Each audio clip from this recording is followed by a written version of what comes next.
बकौल चंपत राय। सूत्रों का कहना है कि पुलिस ने चंपत राय से यह भी पूछा कि रिश्तेदार या जानने वाले लोगों को इस काम में, अयोध्या के काम में किस तरीके से रखा गया था, जिसके जवाब में चंपत राय ने कहा कि जरूरतमंद जो लोग थे उनको काम दिया गया और इसमें केवल मैं ही नहीं, ट्रस्ट के और सदस्यों की भी भूमिका रही।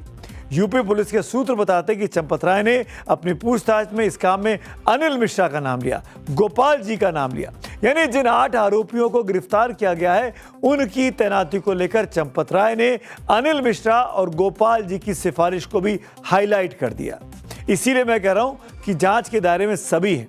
सूत्रों के मुताबिक 4 जून को सीसीटीवी फुटेज में चढ़ावा चोरी की संदिग्ध गतिविधियां दिखाई दी थी। अगर ऐसा था तो उसी दिन एफआईआर चंपत राय ने दर्ज क्यों नहीं करा दी?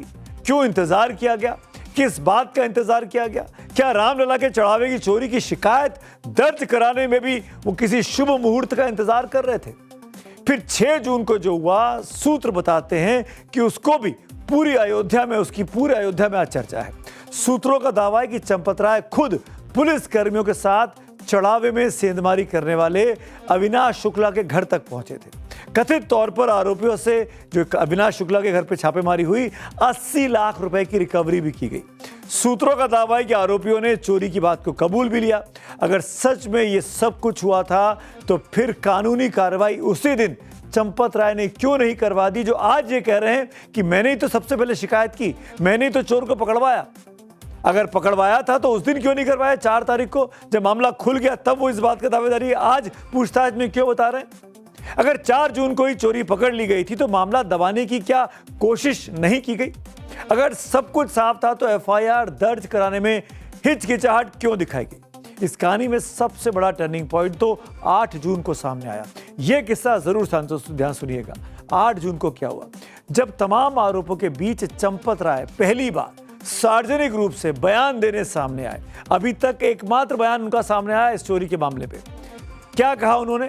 करोड़ों राम भक्तों से उनको जब सुना, जब उन्होंने कैमरे के सामने आकर तमाम टीवी चैनल्स पर यह कहा, बहुत ध्यान से देखिएगा, कि कोई भी उल्लेखनीय बात ध्यान में नहीं आई है। चंपत राय को कोट्स में कह रहा हूं, कोट, कोई भी उल्लेखनीय बात ध्यान में नहीं आई है, अनकोट। जबकि चंपत राय, मैं बहुत जिम्मेदारी से बोल रहा हूं, चंपत राय बीते 4 दिनों से इस बात को जानते थे कि चढ़ावे की चोरी हुई है, एक चोर पकड़ा गया है जिसका नाम अविनाश शुक्ला है और पुलिस की वो हिरासत में भी है। श्री राम जन्मभूमि तीर्थ क्षेत्र अपने भिन्न भिन्न कार्यों का ऑडिट समय समय पर करता रहता है। हुंडी काउंटिंग कमरे का ऑडिट भी होता है। हुंडी काउंटिंग कमरे का ऑडिट राम जन्मभूमि तीर्थ क्षेत्र के न्यासीगण, कार्यकर्ता और स्टेट बैंक के कर्मचारी मिलकर करते हैं। ये कार्य कई दिनों तक चलता है। यही कार्य आजकल हो रहा है। कोई भी उल्लेखनीय बात किसी के भी ध्यान में अभी तक नहीं आई है। कोई भी उल्लेखनीय बात किसी के भी ध्यान में अभी तक नहीं आई। चंपत राय के ये शब्द आज भी उनका पीछा नहीं छोड़ पा रहे हैं, क्योंकि 4 जून की तस्वीरें सीसीटीवी में कैद हो चुकी थी। संदेह भी हो गया था, पूछताछ भी हो गई थी, मोटी रकम की रिकवरी भी कर ली गई थी, लेकिन चंपत राय ने तब भी यह कहा कि कुछ भी उल्लेखनीय नहीं हुआ है, यानी कुछ वो छुपा रहे थे। और अब सुनिए, आज जो कुछ सामने आ रहा है वो क्या है? क्या उस दिन सरेआम झूठ बोला गया था या आज पूरा सच नहीं बताया जा रहा है? 8 जून को चंपत राय ने जिसे उल्लेखनीय नहीं माना, उसी मामले में एफआईआर दर्ज हुई है, गिरफ्तारियां हो चुकी हैं, आगे की जांच के लिए पुलिस पूछताछ कर रही है, एसआईटी और डिटेल में जांच करने में लगी हुई है, और तो और खुद चंपत राय को घंटों पुलिस के सवालों का कथित तौर पर सूत्रों के मुताबिक सामना भी करना पड़ गया है। ऐसे में सवाल तो बनता है, आखिर चंपत राय उल्लेखनीय शब्द की परिभाषा क्या देना चाहेंगे? क्या सीसीटीवी में चढ़ावा चोर का दिख जाना उल्लेखनीय नहीं था? क्या लाखों रुपए की रिकवरी उल्लेखनीय नहीं थी? क्या आरोपियों से पूछताछ उल्लेखनीय नहीं थी? क्या राम मंदिर के चढ़ावे में हेरा फेरी के आरोप उल्लेखनीय नहीं थे? ये सवाल इसलिए भी बड़े बनते जा रहे हैं क्योंकि चढ़ावा चोरी किसी साधारण मंदिर में नहीं हुई है। ये राम मंदिर है, जिस राम मंदिर के निर्माण का इंतजार 500 साल से देश के तमाम हिंदू कर रहे थे, और चोरी के आरोप उन लोगों पर लगे हैं चोरी के आरोप चंपत राय जैसे उन लोगों पर लग रहे हैं जो ये दावा करते रहे कि उन्होंने राम मंदिर के लिए त्याग और आंदोलन किया था। बाबा बागेश्वर भी तो अब यही कह रहे हैं, सुनिए जरा। इस घटना से सनातन की ही क्षति हुई है। यह कुकृत्य जिन्होंने किया, हमने पूर्ववत कहा कि भगवान राम जी के यहाँ पर रहकर इस प्रकार का कृत्य करने वाले व्यक्ति महादंड पाएंगे। राम मंदिर करोड़ों लोगों की आस्था का केंद्र है। यहाँ 1 रुपए का हिसाब भी श्रद्धा से सीधे तौर पर जुड़ता है और इसीलिए जब ट्रस्ट के महासचिव जैसे सबसे जिम्मेदार पदाधिकारी, सबसे सशक्त पदाधिकारी उन पर कुछ लगे और वो ये कहें कि कुछ भी उल्लेखनीय नहीं है, तो बाद में पूरी व्यवस्था की जिम्मेदारी मेरी है, तो सवाल तो उठेंगे। यानी अपनी बात को कॉन्ट्राडिक्ट कर रहे हैं चंपत राय। बार बार पूछा जाएगा, फिर चंपत राय से यह भी पूछा जाना चाहिए कि अगर मामला इतना मामूली था तो इस्तीफा क्यों देना पड़ा? अगर कोई चूक नहीं हुई थी तो इतनी बड़ी जांच क्यों बैठी? और सबसे बड़ी बात तो ये कि अगर चंपत राय को लगा कि इस पूरे मामले में उनसे कहीं चूक हो गई थी, जवाबदेही उनकी थी, तो पहले दिन 6-7 जून को उन्होंने इस्तीफा क्यों नहीं दे दिया? क्यों इस्तीफे के लिए एसआईटी बनी और एसआईटी की रिपोर्ट के बाद उनके इस्तीफे की बात सामने आई? अगर वो दूध के धुले हैं तो लाल कृष्ण आडवाणी और लाल बहादुर शास्त्री की तरह एग्जाम्पल सेट कर देते, सबसे पहले दिन ही इल्जाम लगते ही इस्तीफा दे देते कि भाई जांच में साफ कर लीजिए। पर अभी भी इस्तीफा हुआ नहीं है। मैं फिर कह दूं, इस्तीफे की पेशकश हुई है, इस्तीफे पर विचार ट्रस्ट की अगली बैठक में होगा। स्वीकारेंगे नहीं स्वीकारेंगे मुझे नहीं पता। अगर सब कुछ नियमों के अनुसार हुआ तो दर्जन नहीं सैकड़ों लोगों से पूछताछ की तैयारी क्यों की जा रही है? और सबसे बड़ा सवाल, चंपत राय आखिर बचाना क्या चाहते थे? राम मंदिर की प्रतिष्ठा या उन लोगों को जिन पर उंगलियां उठ रही थी? क्योंकि प्रतिष्ठा सच छिपाने से नहीं बचती, प्रतिष्ठा पारदर्शिता से बचती है। राम भक्तों को सच्चाई चाहिए, इसीलिए आज का सवाल चोरी से बड़ा है। सवाल चंपत राय की विश्वसनीयता का है, क्योंकि जिस दिन उन्होंने कहा कि कोई भी उल्लेखनीय बात ध्यान में नहीं आई, शायद उसी दिन सबसे उल्लेखनीय सवाल पैदा हो गया था। चंपत राय आखिर सच बोल रहे हैं या सच पर उल्लेखनीय कहकर पर्दा डाल रहे थे? ऐसे दावे इसलिए भी किए जा रहे हैं कि क्योंकि राम मंदिर चढ़ावा चोरी मामले में अब सवाल सिर्फ चोरी तक सीमित नहीं रह गए। चंपत राय और ट्रस्ट के कामकाज को लेकर नए नए आरोप सामने आ रहे हैं। राजनीतिक दलों के साथ साथ साधु संतों में भी बहुत भारी नाराजगी है। हनुमानगढ़ी मंदिर के महंत धर्मदास, जो कि श्री राम जन्मभूमि सेवा समिति के अध्यक्ष भी हैं, उन्होंने मौजूदा ट्रस्ट की भूमिका पर सवाल खड़े कर दिए हैं। श्री राम जन्मभूमि सेवा समिति के अध्यक्ष महंत धर्मदास को आज एक प्रेस कॉन्फ्रेंस करना था, लेकिन उन्होंने इन मौके पर प्रेस कॉन्फ्रेंस टाल दी, रद्द कर दी। क्यों करी, क्या उनके जवाब है, वो भी आपको सुनाऊंगा। टाइम्स नाउ नवभारत से कुछ देर पहले खास बातचीत उनसे की है।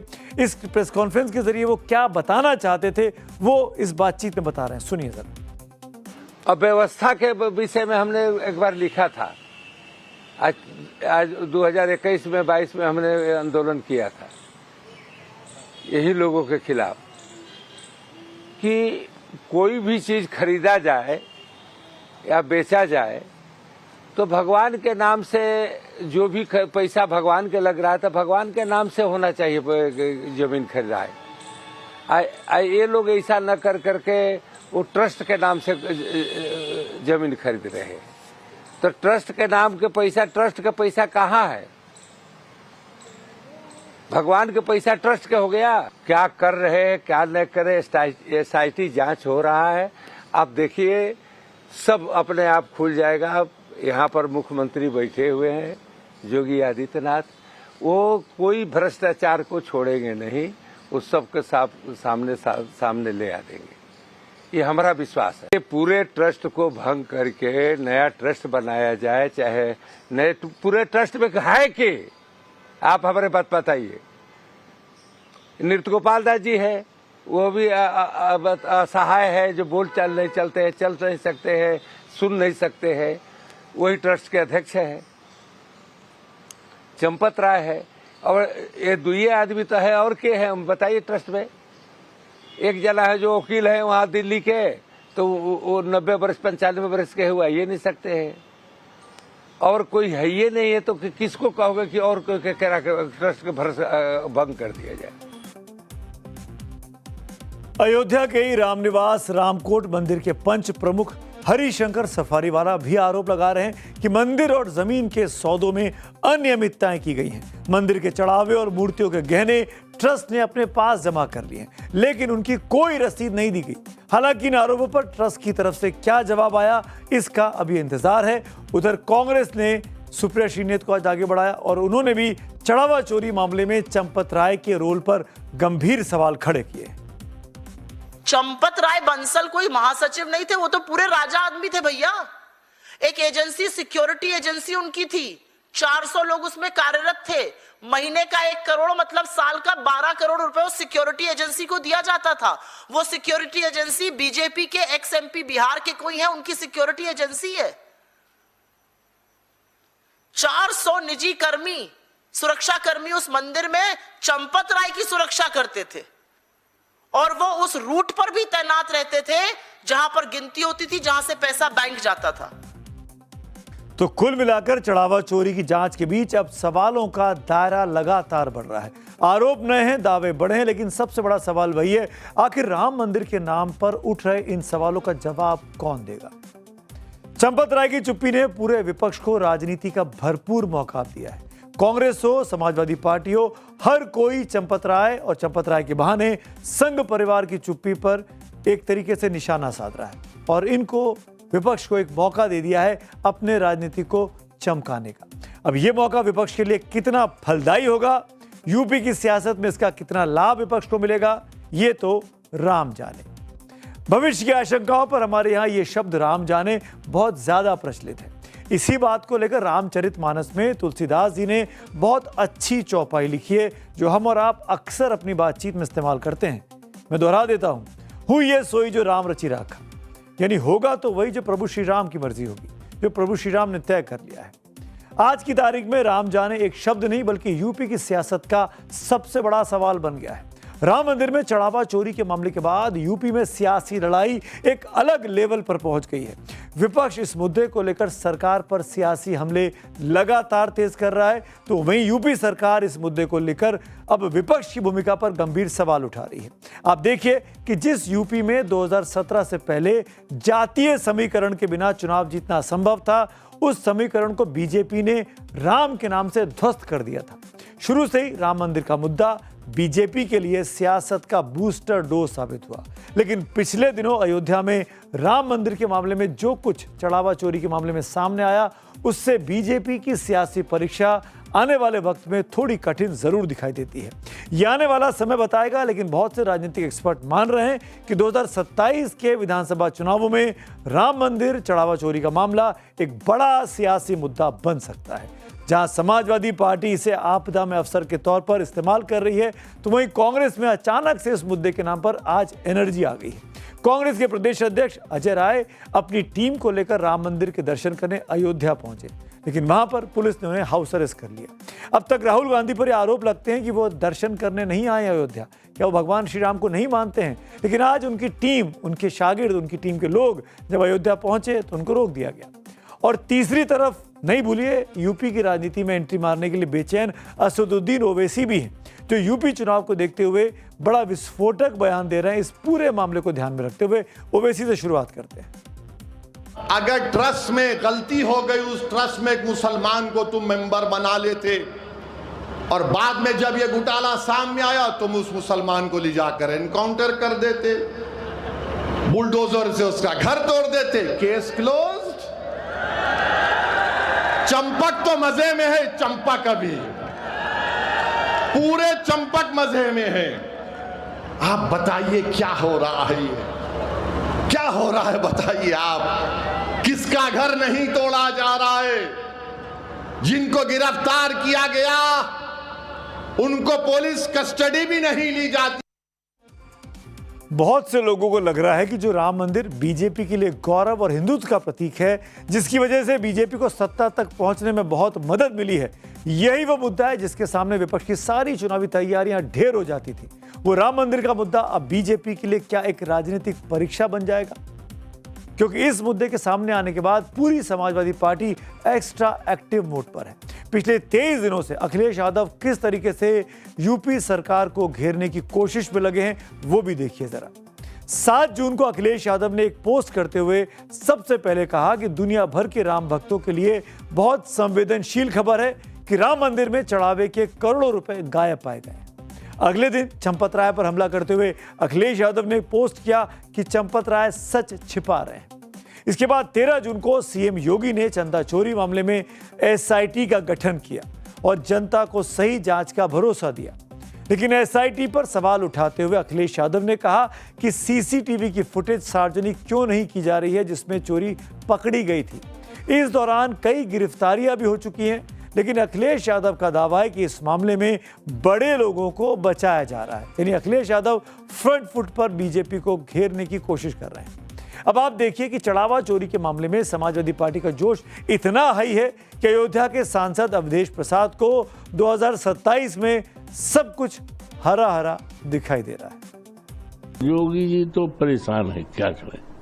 योगी जी तो हर चौथे 5 दिन जाते थे अयोध्या और सप्ताह में दो दो बार योगी जी आते थे। तो क्या योगी जी को ये लूटपाट की जानकारी नहीं हुई थी? और आने वाला 27 का चुनाव पूरी तरह से बीजेपी जो आज कटघरे में है पूरी तरह से ये पराजित होगी और राम मंदिर से ही इनकी देश में सरकार बनी थी और राम मंदिर से ही इनकी सरकार जाएगी। पहले जाएगी